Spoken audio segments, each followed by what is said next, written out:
Surprise! Well, kind of. Hello, everybody. Welcome to TRAX, the official Avenged Sevenfold podcast, where we ordinarily pick a song from Avenged Sevenfold's back catalogue and take you on a journey through that particular track, hence the name. But this is a very special show. In fact, it's the first of a whole bunch of special shows on the run-up to the eagerly awaited June 2nd release of Avenged Sevenfold's 8th full-length studio album, Life is But a Dream. And I have to say thank you for all of the incredibly kind words that you had to say about our episode on Nobody. Of course, the first single from Life is But a Dream. It is comfortably the biggest episode we've done so far. So thank you for that. But I tell you about that episode because if you haven't checked out the episode on Nobody, I'd suggest doing so just for some added context on some of the themes that are going to be discussed on today's episode and for some really cool info about the album itself. The band tell us stories here that you won't hear anywhere else, so make sure you've checked out that episode. Which brings us to this very episode, the first of a series of chats about Life is But a Dream and the various elements that go into the album. We will be concentrating on the album's artwork and the video that accompanied Nobody, the visual aesthetics, if you will, on this episode. And we're also fortunate to be joined by some very, very special guests. Are you hyped? Well, you really, really should be. A7xworld.com is the place to pre-order Life is But a Dream, and on that very record, emblazoned upon it and inside it is where you will find artwork from the mind and spirit of Mr. Wes Lang. If you've never heard of Wes before, his story is incredible. He's a true artist with this almost Prince-style mysticism around him. We're going to be hearing from Wes shortly, and then we're going to hear from Chris Hopewell, the human leading the charge behind the video to Nobody, who also did the title track for the stage, I should say. Chris is stopping by to talk to us about stop motion and much, much more. So, thank you for being with us. There will be more surprise TRAX episodes on the run-up to the album's release on June 2nd, so make sure you're subscribed here. Pre-save the album wherever you stream your music. And of course, the world tour is currently being rolled out for Life is But a Dream. It's going to begin in a few weeks' time with a special show here in Los Angeles at the Forum on June the 9th and MSG in NYC on June 23rd. Get your tickets now. If you are in the Deathbat Club, you will already have experienced how easy it was to buy tickets for the date that you wanted. You got the tickets that you needed without any hassle. So thank you for supporting the DBC. We'll see you in the Discord. And that is about it from me. I am Bees. He is M Shadows. Wes Lang and Chris Hopewell on the way. Here's Matt to discuss all things Wes Lang.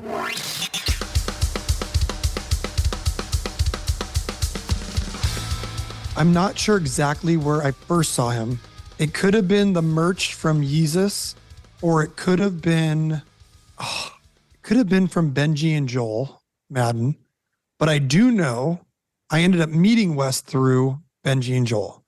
So from what I understand is Wes came out from the East Coast and Joel or Benji reached out to him and said, hey, you're moving to LA, like wanted to introduce ourselves. We're huge fans of you. And they became really good friends with him.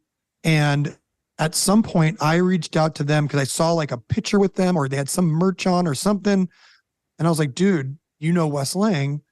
And they're like, dude, he's like our boy. Like you guys would get along so well. This was probably like 6 years ago or so, maybe even longer. And so they put us on text messages where we were all on a group text together for a while. And Wes was being Wes, you know, he's just very hard to figure out, you know, like, but very nice and kind, but also like, okay, like, you know, just trying to feel this guy's vibe out. And just an enigma. Yeah. Yeah. And so eventually he invites me. He's like, you got to come to the studio, check out the studio. So I ended up going to his studio, just hanging out multiple times, right? Where we just go up there and look at art and just walk around. I mean, his studio space is incredible. It's like legendary. It's huge. And there's like, you can't help but go in there and not be kind of impressed, blown away.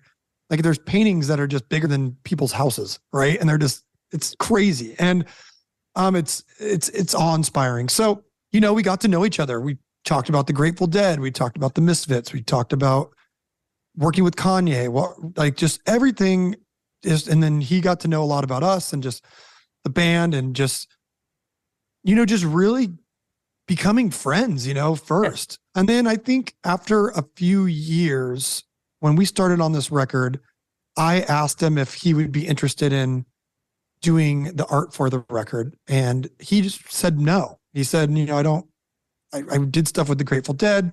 Wasn't a great experience for me. Didn't like working with the label. Label took all my writing and then they basically, put it through a typewriter and just started doing stuff that I didn't do. And then they wanted to, like it was label stuff, like dealing with an artist. And so that really turned him off to doing anything with us. And then on top of that, Grateful Dead was on Warner Brothers and we're on Warner Brothers. And it was like, those guys. And so it became like this, all right, not going to ask anymore, whatever. But we kept hanging out.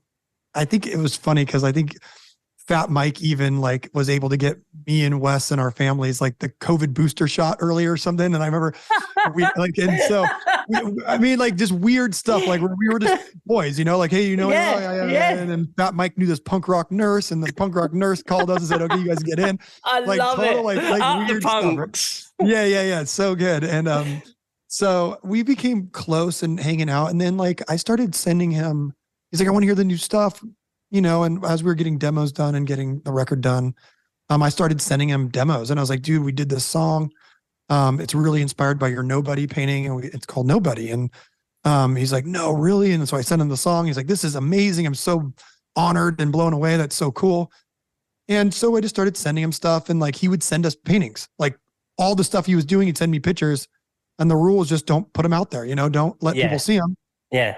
Because people will make merch and they'll do stuff and before he gets it out there. And so this art that he was sending us was really inspiring the kind of go further mindset that we had.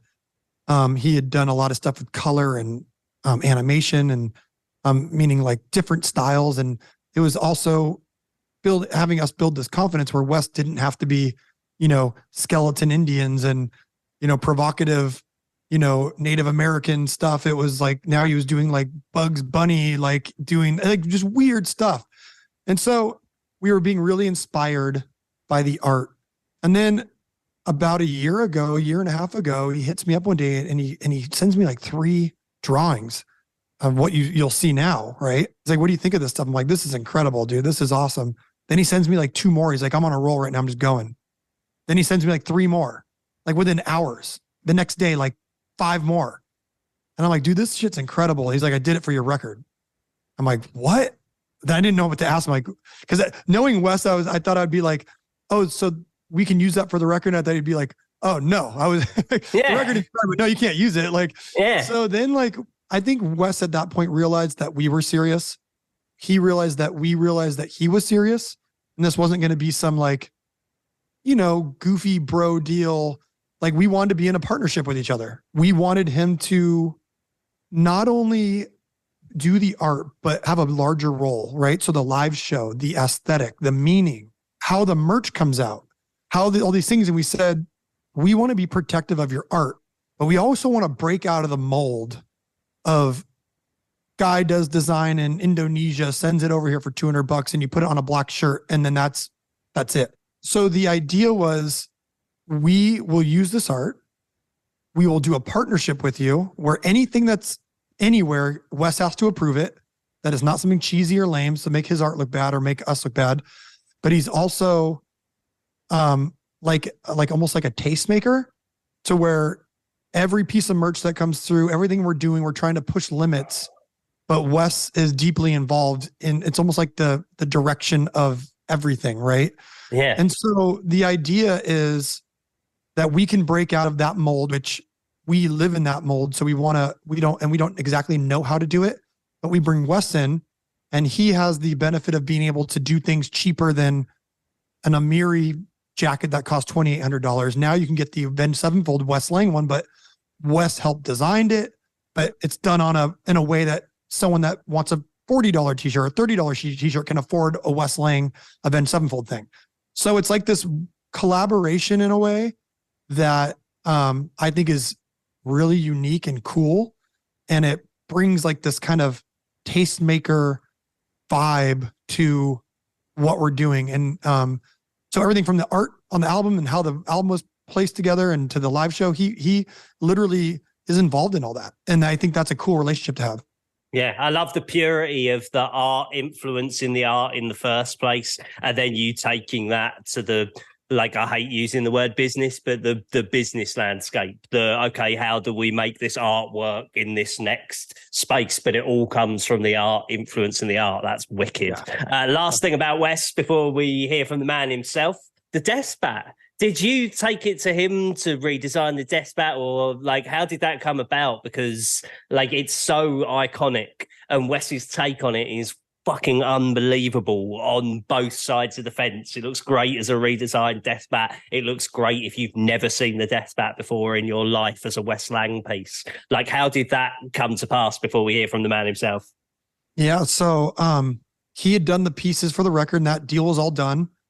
And then I think he saw our logo and he said, I think it needs a revamp for this cycle at least. And so the deal with that was, he's like, I'll do these for you, but I get to keep them. So they stay in his studio, but we have the rights to use them, right? So it's like a partnership again. The other paintings we have, right? Like we have all the real ones and we own them and they're ours with his approval on merch. Yeah. But the Deathbat, he just came to us and said, I'm going to do these because I think it needs something. I want to do a few of them. I think he did like 5 of them. And those are the 2 he was happy with. And then we were in there while he was doing them, finishing them up. And then he wrote, "We love you" over one of them. And the record was done at that point. And he was living with the record. And I think he just wanted to do it purely out of, I want to do my own take on that. So it was really just natural. And it was nothing that we asked him to do. We just said, that's awesome if you do it. We weren't planning on having a Deathbat involved in this cycle. But I think he just really wanted to take a shot at it. And so he gave us 2 versions of it. You were considering not having a Deathbat part of this cycle? Yep. You can't just casually throw that in there. Yeah, well, we believe in retooling and relooking at everything. Huh. What influenced that decision? I'm not letting you off the hook there. What influenced that decision? Where did that come from? Because that's a big thing. It's so part of the, especially as we did Unholy Confessions on TRAX, like, and that the whole thing coming to pass. It's a big thing. Yeah, I mean, to me, things can take a break for a little while. I think when you're looking at his art, if you stick the Deathbat on there, it kind of ruins it. It flashes. And then when you look at where we're trying to go, so where does the Deathbat go? Do you put that capsule of Wes art and then you have a shirt on the side that has the Deathbat?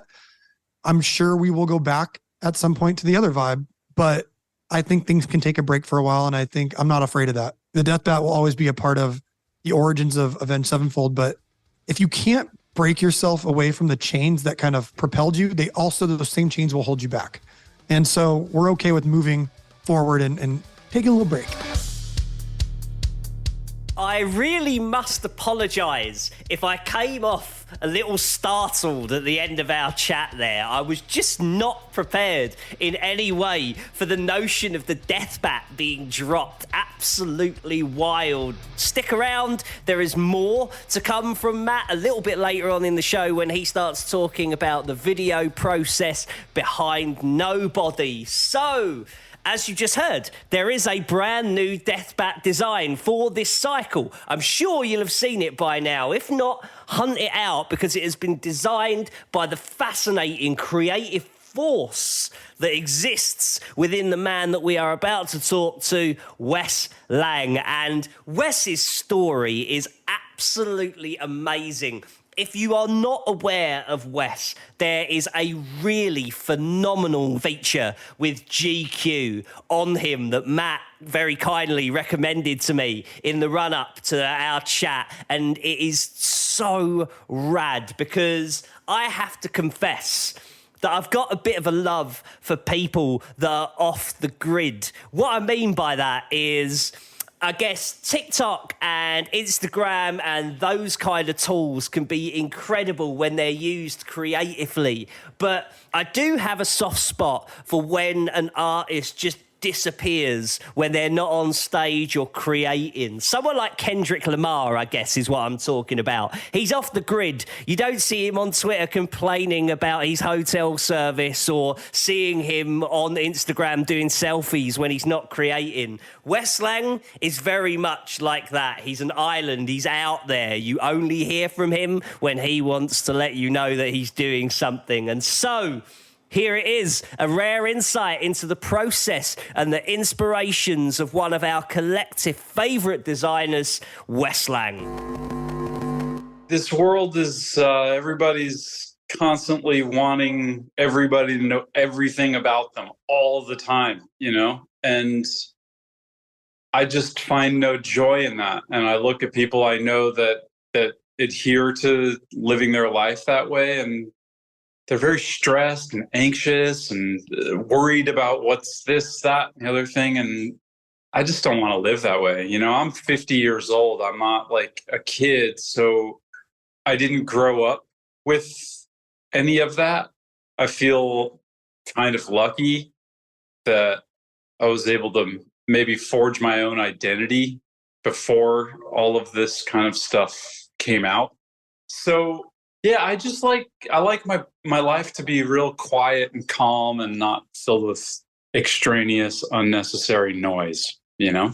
Yeah, I do all too well as well. It's funny enough, I was watching, I don't know if you're a pro wrestling fan or not, but I was watching The Undertaker have this very conversation this week about he lived the character purposefully off the grid. Like, The Undertaker's not telling you that his service is bad on Twitter or those kind of things. Is that a lifestyle choice as much as a choice to go with your art? Yeah, it's just, you know, I don't know. The more I work and the deeper I get into making what I make, I just keep pursuing the negative parts of the ego to get smaller and smaller and smaller. I'm not saying that I'm totally successful at that by any stretch of the imagination, but I do know that by keeping things tight knit and meeting people the way I do, just through word of mouth and through people that I trust, and it just suits me better. And I've been working that way for quite a long time. You know, it's not like something new. It's just, it kind of spawned. I lived in New York for most of my adult life. And then a little over 10 years ago, I moved out to Los Angeles. And Los Angeles just sort of started offering me opportunity by living my life very anonymously, because I just frankly didn't know that many people, you know? Yeah. And so the people that I would meet would, you know, you're kind of able to sort of choose who you're spending time with here a little bit different. And it kind of lends itself to being quiet and hiding out if you want it to be that way. And I want it to be that way. I'm not chasing anything. You know what I mean? I found my purpose and I take it very seriously and I work incredibly hard. And I think that that's another reason that my work succeeds, is that I don't spend a lot of time chasing people paying attention to what I'm doing and talking about what I'm doing. I just fucking do it. I'm not out going to art openings. I'm not out going to dinners. I'm not doing that. I never really have, you know? The art that I like. And if I find something that's really interesting, that's new, great. But I'm much more interested in music than any other art form besides, you know, there's artists I love and admire and it's inspire me and all of that. But I think at the end of the day, music has always been incredibly impactful on my life. My father is I would use the word psychotic record collector. And so our vacations growing up were jumping in his Dodge minivan and driving through the Midwest and finding record stores in St. Louis and Chicago, all these small cities, and go record hunting.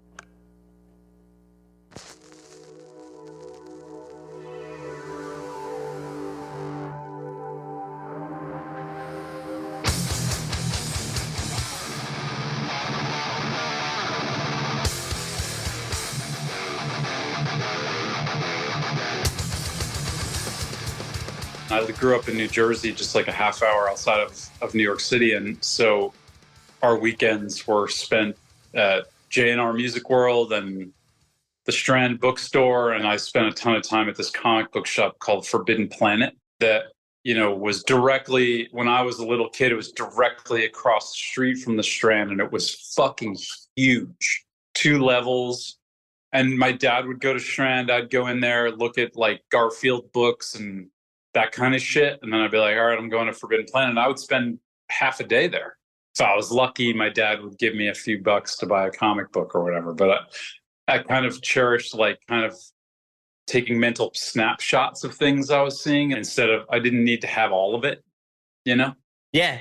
Is that mishmash of the two like a good starting point to talking about your art itself? Because I like the fact that even paying attention to the musicians' names that you have tattooed on yourself, you seem to like outsider art, like genre be damned. It's just like that's the only word that I feel like ties all of those things together. And even when you look at like skulls and things like that, like, yeah, they have their place in mainstream, but it's more something that they've taken from outsider art. Is that yourself represented through your work? Yeah, I would think so a bit. Yeah, I mean, most of my work is, it's hard for me to, you know, each painting I make is going to be reflective of like what I'm living through at the moment, you know? They're all different purposes. The album art that I did for the guys is like, I made all of those drawings in April of last year. I did like 4 or 5 of them on a Friday or Saturday. I can't remember. And then a couple days later, my son was born, right? And I obviously was home and just like really in it with that.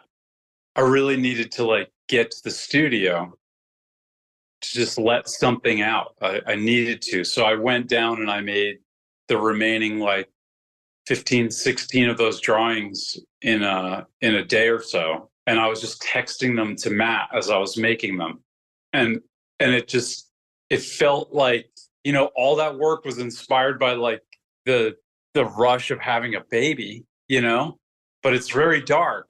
The imagery is super dark, but there's a lot of hope in the messages that are in those paintings, which is indicative of what I do across the board. You know, it's I'm trying through my work to teach people a way to look at the world, that the world is here for you to take and do what you want with it. It's just a matter of your outlook.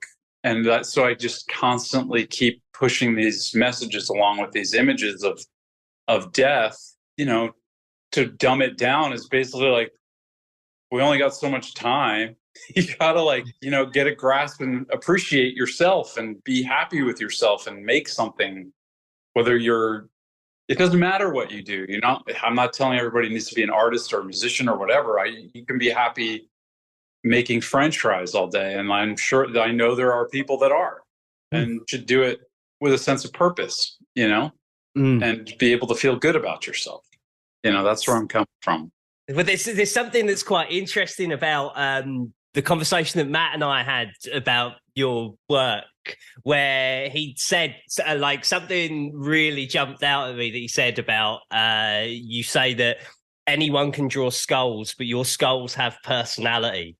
When you're talking about something that is, you know, on the surface level, people see a Grim Reaper and a scythe and a skull, but you're telling me it's like created in this life-changing moment, right? Like having a child, like I don't have kids, so I can't even imagine what the feeling must be behind that. How do those two things interact? Like what the skull having personality and the artwork created for the record in that moment? Big question, so I'm asking. Sorry, mate. All I can say is when I was making that work, something was like forcing me to make it at a very fast pace. I just was like, I've got to just do these. I got to do them. I got to do them. I got to do them. And then I wasn't sending them to Matt at first to like have it be an album cover or anything. It's just, I kind of send him work that I'm working on a fairly regular basis, just part of us being bros. And like, then all of a sudden it started to crystallize that like I was talking to him for a reason about it. I wasn't sending it to other people, maybe my wife, but like, you know, I was just keeping it. I was just having a conversation with Matt as I was making these works. And then it just made perfect sense that we worked together finally, you know, because we'd talked about it, but nothing had ever, you know, they were still formulating what they were doing. Yeah. And so, and also, you know, maybe he talked about this, but there's like the song Nobody is inspired by a drawing that I did that simply just says nobody on it. And it's a Grim Reaper on a horse and a couple other little guys floating around or whatever. And that was from a body of work I made in 2019. And I had shown it all to Matt. And he just kept bringing up how important that piece was to him and how it was inspiring them to make music. And I feel really lucky to have the ability to inspire guys like them. I mean, they're fucking huge, you know, like way bigger than I'll ever be. Yeah. And like, if I can have any sort of inspiration on a song being made, that blows my mind, you know, it blows my mind. Like I said, I grew up, my dad owned a record store. I spent my entire childhood and adult life collecting music. You know, it's unbearably important to my identity. And I've had opportunities to work with lots of different bands, but I don't really take them because I haven't felt inspired by their music. It's art and not a commission. Yeah. You know, this just happened. That's why it's good. It wasn't a deadline I had to meet or, you know, it was just the work came out of me and it landed in the world at the exact time that the guys needed it. And I'm so proud of that work. I'm so excited to see it. You know, I was texted a picture. My friend was driving through Hollywood today, and I guess there's like a giant fucking billboard. And yeah. And I live in North Hollywood, so yeah, I know the one. Yeah. Yeah, and like Matt sent me a picture that somebody already had tattooed one of the images on their thigh. I was like, what? The thing just came out like a day days ago. Yeah. So I'm excited. And, you know, I know that Avenged has fans that are diehard and rabid. And like, if I can do something that gets their core audience excited, that's going to mean a lot to me. You know, I hope I did. You know, it seems like, I hope I did. I can't wait for the release date. And, you know, I actually like pre-ordered my vinyl off the website a couple days ago, and I've got my turntable ready to listen to that thing. Yeah. I've heard it all, but it's been in like, I don't have a continuous version. Oh, you haven't heard it as the body of work yet? It's a pain in the ass to listen to it. Matt and I've talked about this. I don't know if he's actually even really heard the whole thing all the way through. But I just want to be able to flip the albums over and or be like in my car driving with the windows rolled down and the music just blasting out of the car, and working at the studio listening to it. And I'm going to force feed that album on anybody I've ever met. Yeah. I forget the title of the song, but my wife and I were listening to an early rough cut before they mastered it. Like, Matt was sending me roughs of songs, and I really could only listen to them through my phone. Yeah. And like, I looked over and my wife's like eyes were watering, and I was like, I was feeling like choked up by it. And I don't know if she's actually ever heard the band before she heard that song, and it like moved her to feel that. And I was, you know, it's really fucking beautiful. It's almost got this like revelation type reveal of what they're capable of, the way that like Kid A had on Radiohead, you know, where it was the fuck.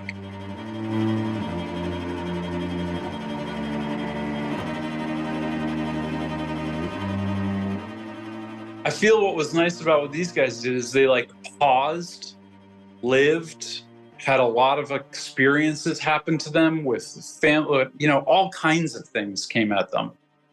And they gave themselves the chance to grow inside and mentally, and I think it, there's like a fucking maturity to this that is impossible for them to make when they were fucking 20, Yeah. I just think that this is like the beginning of a whole new chapter where they're just blowing all different types of people's minds with what they're doing, Yeah. And that they're going to challenge all of those people with this art. Because I did the lads' first UK feature like back in the early 2000s. Mm-hmm. And like they were always exceptional musicians at that point. But when you hear things like some of the orchestration and the piano parts and those kind of things on this, it's something that can only come with that time. And something I wanted to chop up and ask you about was that flow state.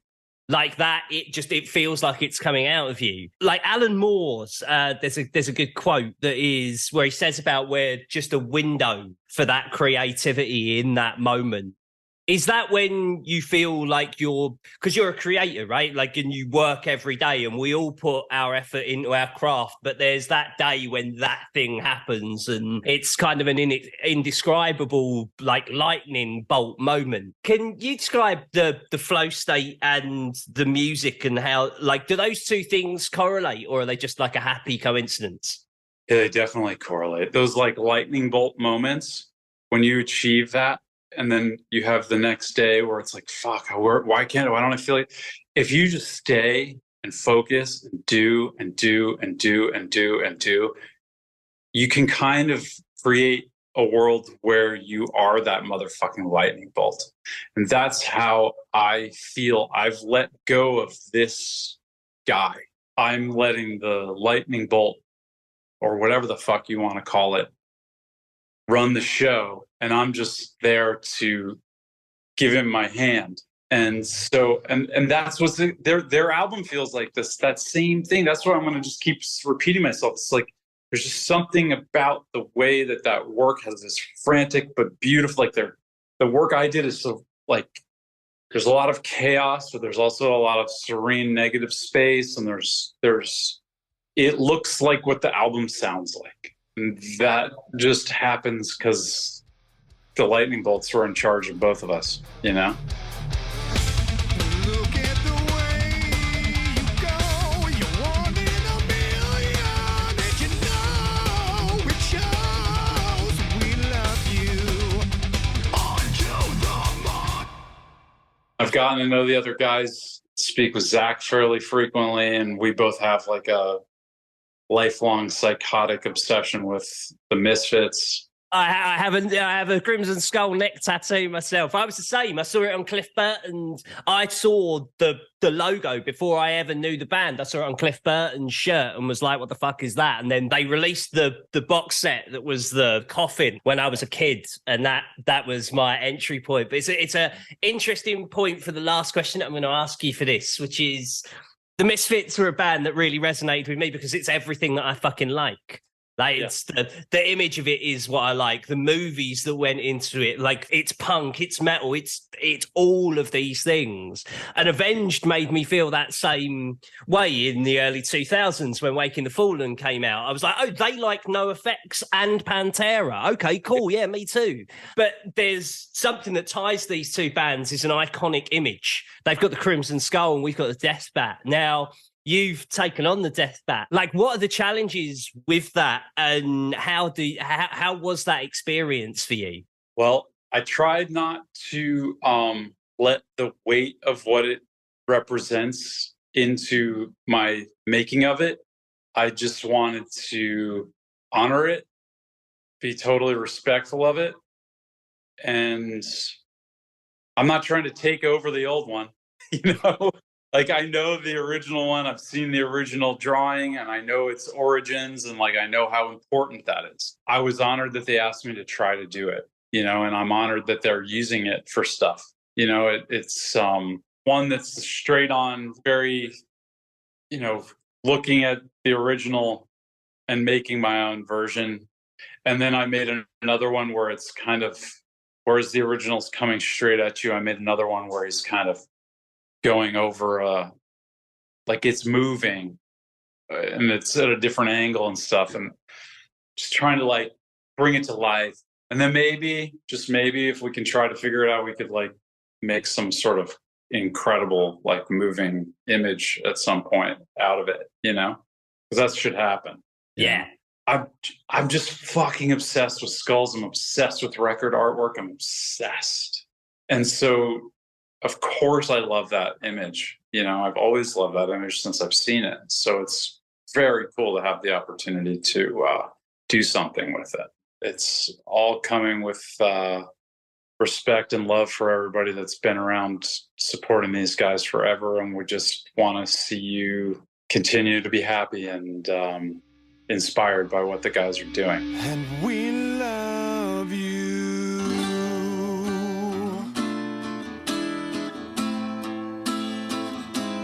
We love you. A real honor for us on TRAX to be joined by Wes Lang. You should go and follow Wes at Wes Lang Loves You and check out as much of his artwork as is humanly possible. His work is so special. Fall down rabbit holes and follow him at Wes Lang Loves You. So we welcome M Shadows back to TRAX now to discuss something that's a little sensitive, which is how you make music videos work at this point in the band's career. They're very different these days. When you look at what happened with the stage and on the video for Nobody, very, very different to some of the videos that we've spoken about on TRAX. If you haven't checked out the episode on Unholy Confessions, we go into how that video came about, and you're about to hear just how drastically different it is for the band to make albums and make videos and create in today's world and at this point in their lives and in their career in a way that is cool and representative of who they are today and befitting of their legacy. It's a hell of a skill, but they do it hella well. This is M Shadows again, Chris Hopewell, the man behind the Nobody video, on the way after this.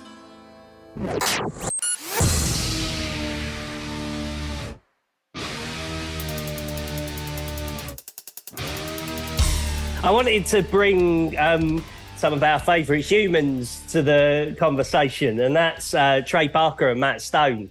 And when they made Team America, they were like, fuck ever doing this again because of the stop motion and the puppets and all the rest of it. But you guys are gluttons for punishment on that front. What is it about stop motion and Chris's style that makes it was right for the stage and it's right for Nobody, and those two bits of art are very different from one another, but you've kept that principle? Why is that? So I think there's two competing sort of ideas here that resulted in calling Chris again. First off, we love Chris. He's able to download complex concepts and have a very interesting take on them, and also be able to spit them out in a quick artistic way, which is something you really want. You don't want to sit there and have to explain to someone over and over and go over every single aspect of what it's like to have some out of body, existential experience. Like, he's got his own ideas and he's been through things, and he knows how to capture a feeling without being too far on the nose. But there's a bigger discussion of music videos, right? Why don't you guys do a music video? Well, one thing that really we were hyper aware of, is watching, and this always comes off like it's talking crap, and it's not. Watching 40, 50-year-olds in music videos jump around like they were 20 or even just rock out doesn't excite us at all. And when you look at music video budgets and you try to do like a big concept, that also gets convoluted and weird when you have actors and trying to get across this deeper meaning. And so we're looking at artists that we think have aged gracefully. One of them being Rammstein, where we feel like they don't take themselves very seriously. You could see Till in face paint, lipstick, a dress, a butcher's outfit, anything, but he's not taking himself seriously. And I think that's a really cool way to kind of get older.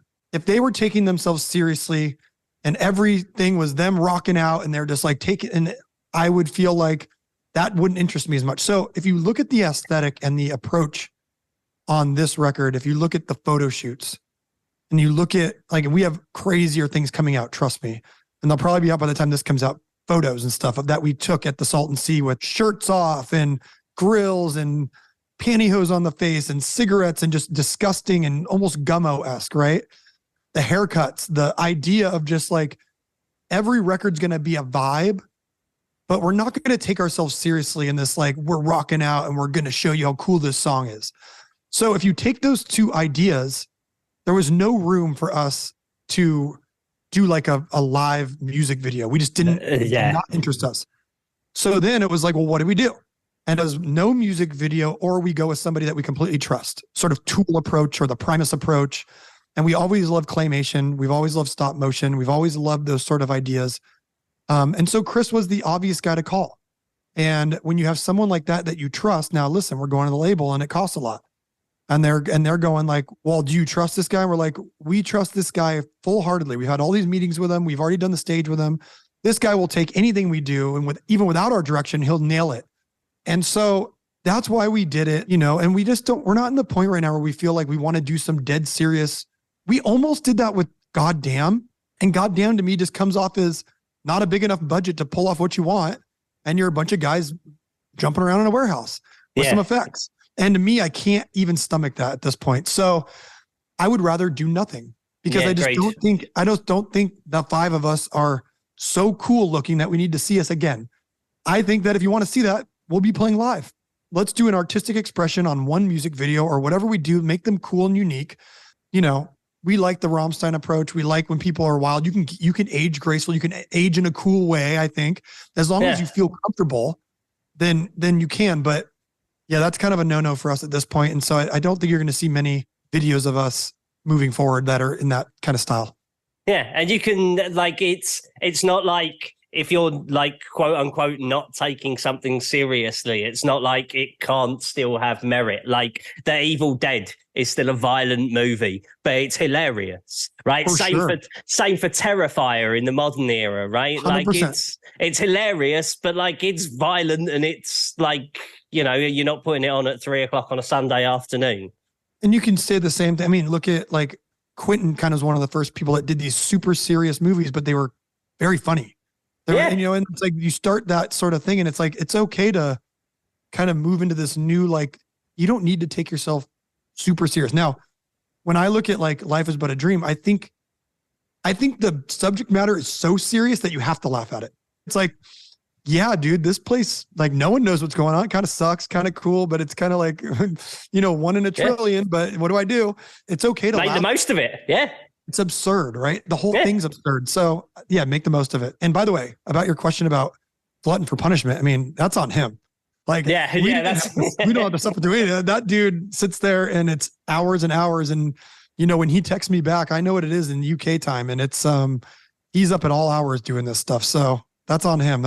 We write the check and we tell him the idea, and then it's like, all right, see you in like 4 months, buddy. Our thanks, as always, to Matt for his time and for setting the record straight. Just in case you had wondered why stop motion is the way that Avenged Sevenfold have taken their last couple of music videos, now you know. And now we're going to talk to the visionary genius behind those music videos. Also from the UK, God save the king, I guess now, and all of that. Chris Hopewell is a man who, I think it's perhaps a British trait to not want to aggrandise our own achievements. So please let me do it on Chris's behalf. His breakthrough video for Radiohead's track There is one of the best music videos of the 21st century. And if not the 21st century, then of all time. He has worked with everyone from Run the Jewels to the Scissor Sisters, Father John Misty, lots of things outside of the walls of rock and metal. But that's all the more reason why Chris's natural love for all things rock, metal, skeletons and gnarly imagery shines through so vivaciously in his videos with Avenged Sevenfold. So, with no further waffle from me, I introduce the one and only Mr. Chris Hopewell.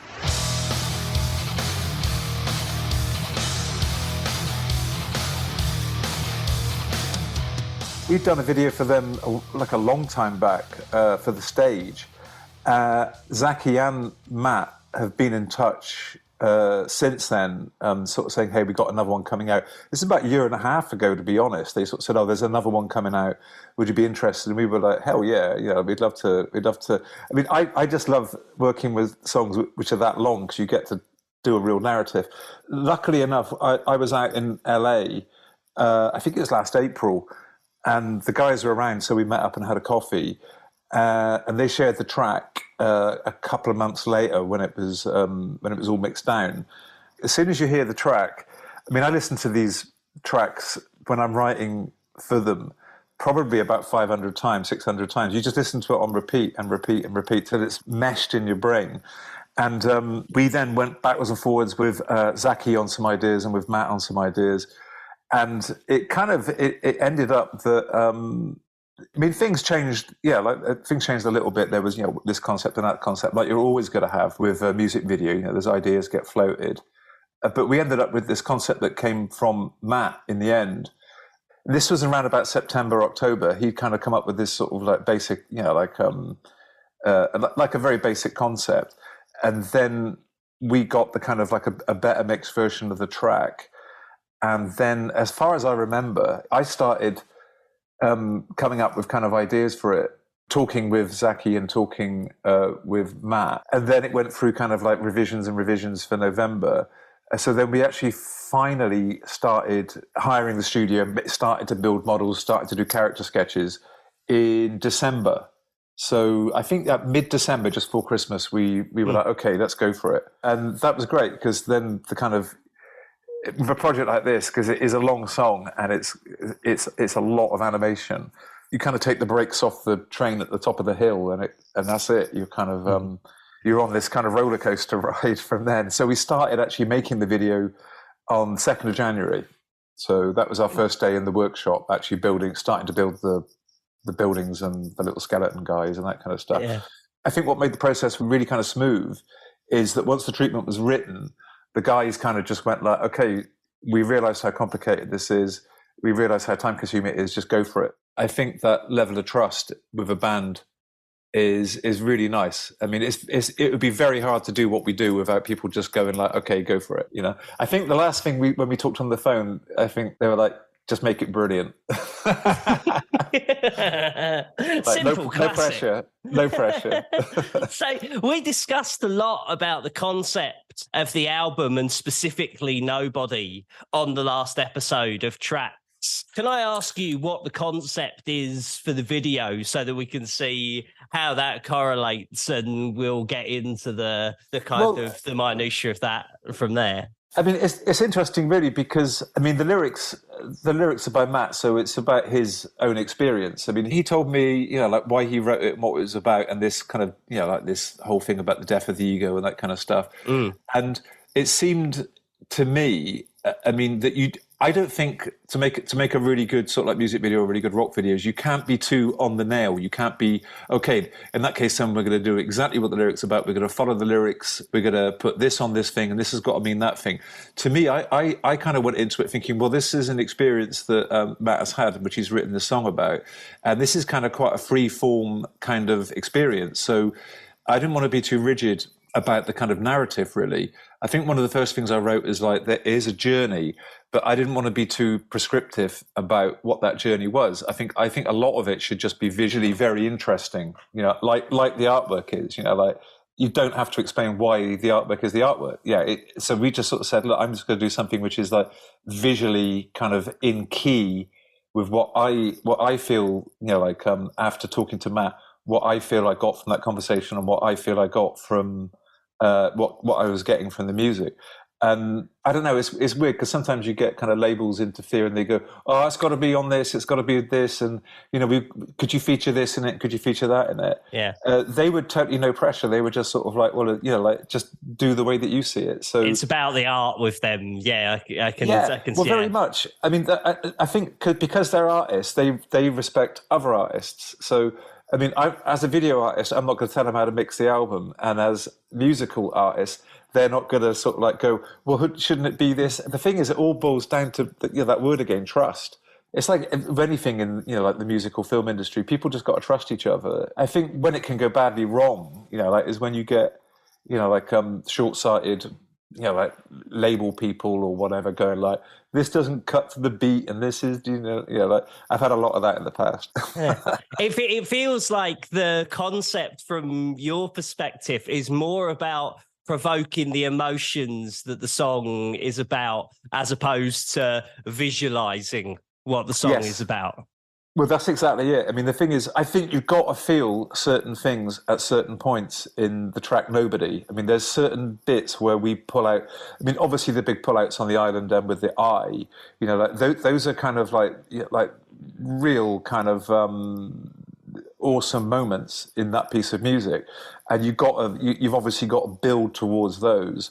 And what I think also I love about the track is that it does have also this kind of like boom, boom, boom, which is where we came up with the kind of this guy walking continuously. It's like, this sort of trudge through, these kind of really bleak, desperate landscapes.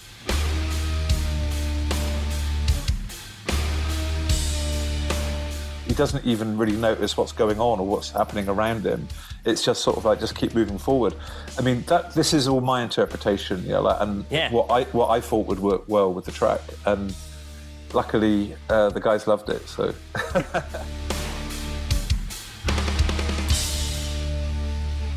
When I look at your hit list of bands you've worked with, Radiohead, Father John Misty, The Killers, Scissor Sisters, Run the Jewels, Avenged are like the only heavier band on that particular list. Does that change the way you approach a project, like visually?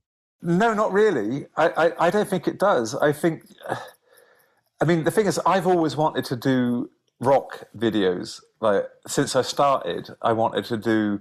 I mean, when I started off, my sort of wish list was like Green Day, REM, this sort of like more guitar-y kind of stuff. I really wanted to do Queens of Stone Age. I really wanted to work with like Metallica. And because the first video we ever did was for Radiohead, I mean, I love that video. It's classic. I still, I mean, I don't watch it very often, but occasionally I watch it when I need a sort of ego boost and think like, that actually is pretty good. I'll do it for you as well. That video is an absolute classic. Yeah, it's funny. I was talking to my dad the other day. He said, I haven't watched that in 20 years. It's an amazing piece of work. And I'm like, so I watched it again, and it is quite good, yeah. But that, again, that's another team effort like this one. Yeah. There's a lot of people involved in that. But I mean, I always thought with my background, because I'm kind of, like came out of the whole sort of punk rock kind of like heavy metal kind of loving, like having seen bands like Metallica in the 80s and going to things like Download Fest and that kind of stuff. I really thought that that's what I would kind of slip into, was more sort of rocky kind of stuff and more metal.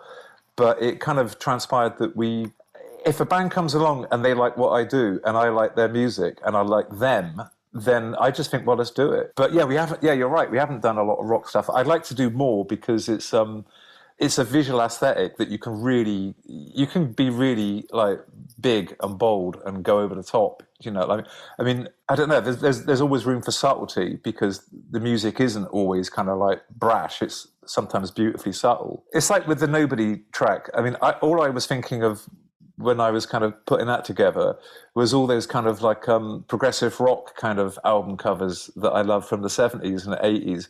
Like where there's just these great big kind of fantastical spacescapes or kind of floating islands, or what comes to mind? Yes, album covers and stuff like that.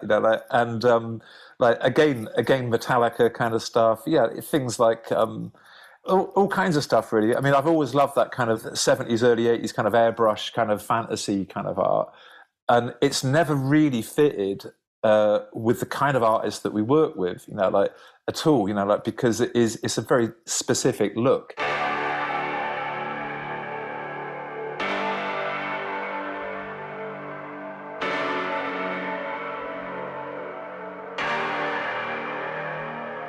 Can you explain like the top line of the process of making a video with stop motion?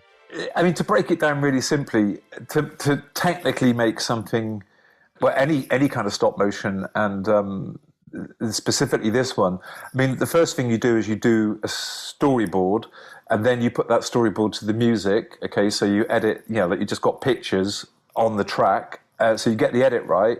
That edit then gets signed off by the band, and then you just animate what's on those pictures. So every single thing that you see on screen has been made, painted, and put on that screen for a reason. There's no happy accidents like when you're filming in the desert and you go, wow, shooting star, or like dust cloud, or like with this, everything that's on the screen is on there for a reason. So you would then start to begin. When you've done the animatic, okay, which is the moving storyboard, you would then start to make the models, where you do the design work, then you start to build the models.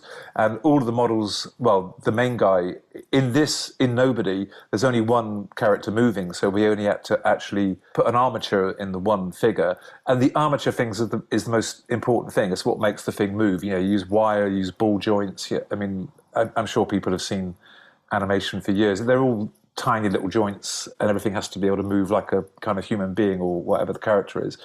And then you build the sets. Then you get a digital. We always film on, I think it's Canon D5s, which are super high res 4K digital stills cameras. And then everything is taken as individual shots. And there's 24 or 25 of those a second. So sometimes you have to take 25 pictures per second.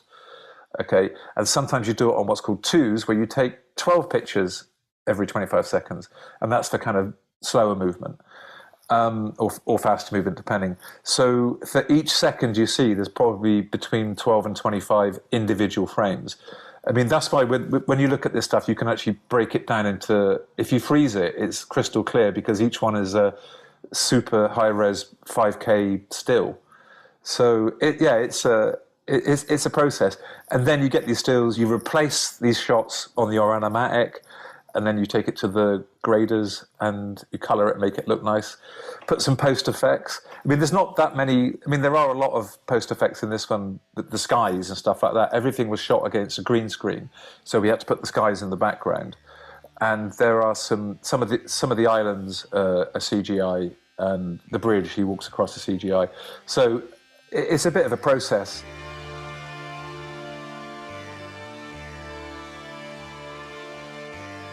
Normally, you'd make all these models beforehand and then shoot it. But because music videos are such a fast turnaround, what you'll do is you'll get these models, you'll get one scene made, which was the scene when he's walking past the guy on the bike in the garage and all that kind of stuff. So we made all the models for that, started shooting that. And so at that point, we were then making all the models for the construction scene. And then while you're filming work, we were then making all the models for war. So it kind of leapfrogs all the way through. So there's always something to do, and it's pretty busy. I mean, those days we were doing, I mean, I was up at sort of 4:30, 5, and then you start shooting at like 7:30, 8, if you can. Like everyone's in the studio at 7:30, you're shooting hopefully shooting by 9, and you'll maybe get about, I don't know, maybe 8. I mean, sometimes you can get 15 seconds a day. Depends on the action. I mean, with this one, because it was such a long song, I mean, obviously we can't have everything, like all singing, all dancing. But that didn't really fit with the whole vibe anyway, because I wanted the whole world to appear to be frozen. I mean, this is, again, it's harking back to the conversation we had with Matt, and I think that kind of, that altered state kind of thing, where you're the only person that feels real or unreal, depending on how you feel. And I thought it would be quite fitting to have our character, the skeleton, as the only thing that's actually alive, even though he's a skeleton. So it is a massive, weird, contradictory kind of metaphors, really, the whole thing. I was going to ask what makes stop animation worth that hassle and something that people would look at. But is it that everything is intentional? You can create anything. Yeah, I think that's the one thing that I love about it. I don't know. I mean, I love the look of it, and I've loved the look of it since I was, like a little kid, watching stuff on TV, like children's programs or, like animated films. I mean, cartoon animation, 2D stuff, I was never really that into, but I was very into the kind of the stop motion model animation. I just thought there was something about it. And it's not that it's kind of magical. It's kind of like a little bit eerie. It's got a kind of a feel to it that kind of captures your eye. You can't stop looking at it. And I think that that's something in the human brain. I don't know, because you're knitting letter stills together, and it never moves perfectly, like naturally. There's always a sort of clickiness to it, or there is when I do it. So the animation that I do is a bit more kind of old school. Like, we leave the little clicky bits in there. We leave some of the kind of like the rougher edges in there, because I think you can completely iron the charm out of animation. And I think one of the things that I adored about animation when I was growing up was that you could see sometimes the pins holding the puppet's feet down, and you could see them sort of clicking around, and the eyes are going a bit funny. I love the kind of naivety of it. I think that that you can take it too far. And make it a little bit too polished. And I mean, we've never got the time to make it polished anyway, but so I think the music video thing is perfect for me, because it's a good sort of limited palette discipline. Like, because you've only got like 6 weeks to film it, so like every take's got to count. I mean, I think we reshot maybe 3 shots on Nobody, and the other ones our amazing animator Jackie, she got them right first time, so that was a good thing. But I kind of like the flaws, I like some of the little erratic elements to it. I mean, I don't think I could work with an animator that was a perfectionist, that wanted to get it absolutely smooth. And you get this very fluid hand movements, very fluid kind of like hair in the wind, all that kind of stuff. I'd rather have it a little bit kind of jolty and stiff, to be honest. I think to me, that's what the beauty of it is. The sort of the naivety of it is the beauty. Yeah, it's funny. We spoke on the last episode when we spoke about the song itself, and getting a actual human violin player to do the string part, and how the imperfection of hearing the hand struggling is so much more satisfying than if it were clinical, and like you say, if it was everything was ironed out and that perfectionist angle. So it's good to see that, like, the elements and the idea behind the creativity bleed from one thing into the other. Totally. I mean, if you want perfection, do it in CGI. and then you can sit in front of a computer for 2 months making it. I'd rather be on the set getting my hands dirty and like building stuff and painting stuff and making stuff.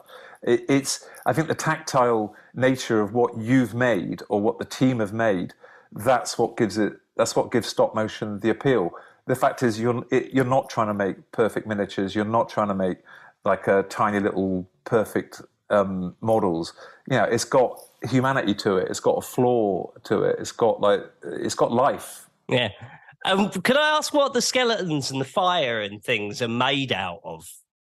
They're made out of the skeletons themselves. There's 2 different scales. The guy you see walking throughout the piece, he's 11 inches tall, which is about the size of a sort of Barbie or Ken doll, and he is 3D printed. So he's designed on a computer and then 3D printed in resin, and then I took it and put the joints inside it, the ball joints, so he could be animated.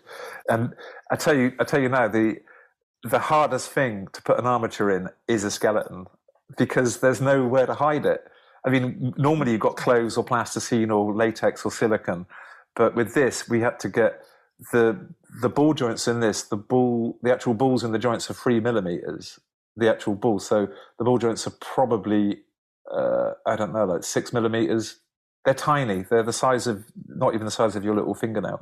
So we had to get those into this and as anyone that knows who's got any 3D printed models, if you drop them, they shatter like an egg. Do you know what I mean? They will just explode into 1,000 tiny shards. It's almost like dealing with China or something like that. And the smaller skeletons, where you don't see our guy walking, those are about 11 centimeters tall, and which is about the size of a Star Wars figure. Those had to be that small because we wanted the scenes to be huge. So if we'd have tried to make some of those scenes with 11-inch skeletons, those scenes would have been the size of the whole studio, probably bigger. So obviously, like time and motion, all that kind of stuff, we decided that we would make the work scene and the war scene, they were all, I think it's 1/16 scale. But the scene where he's in the green world, that's full size. That set was, I think, 24 feet wide. So wow. Yeah, it's a huge set. That set is what you see. Is we actually built that in the studio and everything. Again, when he's walking down the street, with the guy on the bike and the people watching TV, I think that set is 20 feet wide and 8 feet deep. That was the first thing we made. That's what we normally do. We normally do massive sets. We fly so high, no coming down. What are you most proud of in the Nobody video? Most proud of, basically the crew that made it, the wonderful crew that really, really worked their asses off to get it done. I mean, I think from the beginning, it was on the edge of doable, and they, all of us kind of pulled it together, and they were brilliant. I'm most proud of that. I think, and I'm most proud of probably the big, beautiful vistas that we created, between all of us. Could I ask artistically about the video, what you're most proud of as well, to go with that? Artistically, I think my favourite parts of it. I mean, I love the animation. I love the scene walking up the tower. I think that's got it really goes with the music. It's beautifully animated. I think maybe shooting the scenes from War with the giant robot. I mean, they were pretty exciting, and everybody got pretty excited in the studio shooting those. So I think, making the robot and putting those scenes together, and I'm quite proud of how it looked.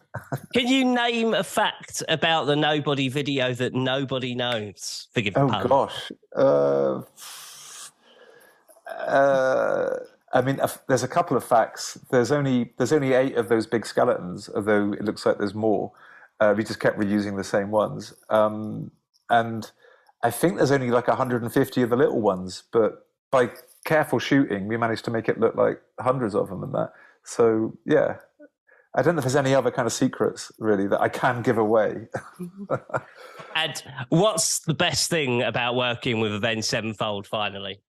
I think the best thing about working with Avenged Sevenfold is that they are full of ideas. The music is amazing to write to. It's like it's a filmmaker's dream, really, having music which is almost like a score, because it has so much to it, so many elements to it. So I think that is the best thing. And also the fact is they just kind of they trust you and they let you do your thing.